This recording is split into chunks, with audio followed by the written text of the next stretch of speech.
আল্লাহ তাআলা কিয়ামতের দিন সাইয়েদনা নূহ আলাইহিস সালামকে বলবেন, নূহ তুমি কি দাওয়াত পৌঁছিয়েছো তোমার উম্মতের কাছে? নূহ আলাইহিস সালাম বলবেন, হ্যাঁ আমি পৌঁছিয়েছি। এবার নূহের উম্মতকে আল্লাহ জিজ্ঞেস করবেন, এ নূহের উম্মতেরা, তোমাদের নবী নূহ কি দাওয়াত পৌঁছিয়েছে? নূহের উম্মত বলবে, না আল্লাহ, আমাদের কাছে কোনো সতর্ককারী আসে নাই, কোনো নবী টবি আসে নাই, কোনো দাওয়াতও আমরা পাই নাই, আপনারাও চিনি নাই, জান্নাতও চিনি নাই, জাহান্নামও চিনি নাই। নূহ আলাইহিস সালাম বিপদে পড়ে যাবেন। তখন আল্লাহ বলবেন, নূহ তুমি বললা পৌঁছিয়েছো, তোমার উম্মত বলে কিছু পায় নাই। নূহ তোমার কি কোনো সাক্ষী আছে?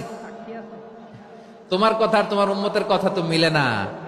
তুমি বললা তুমি আমার নির্দেশনা দাওয়াত পৌঁছে দিয়েছো, কিন্তু তোমার উম্মত বলে পায় নাই। নূহ তোমার পক্ষে কোনো সাক্ষী আছে? নূহ আলাইহিস সালাম বলবেন, আছে। কে? উম্মতে মুহাম্মাদী। তখন আমরা বলবো, আল্লাহ, আল্লাহর নবী নূহ আলাইহিস সালাম তিনি আপনি যা যা বলেছেন ঠিক তা তার উম্মতের কাছে পৌঁছে দিয়েছেন।